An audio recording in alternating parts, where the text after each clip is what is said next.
I sanded it down with 120 just because I had to get all the spots that were peeling off. I had to get those sanded down really good. And I'm going to follow up with a 320 grit, and then around these edges right here I'm just going to use a scuff pad just to get mechanical adhesion to the paint, to the old paint. So this is what it looks like now. Alright, we're taped down both sides, and then like I kind of did a weird job over there at the front. I don't know, whatever.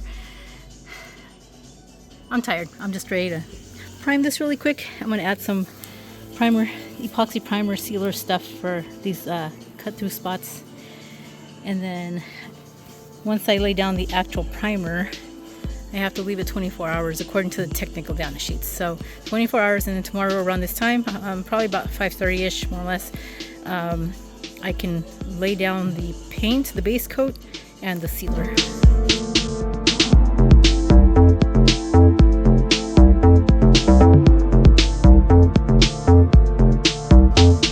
Okay, not too bad for my first time doing it with a paint gun.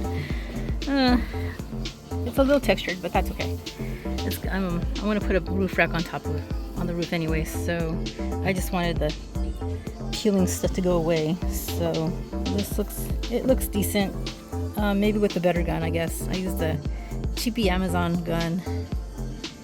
So, and then my air compressor's a little baby one.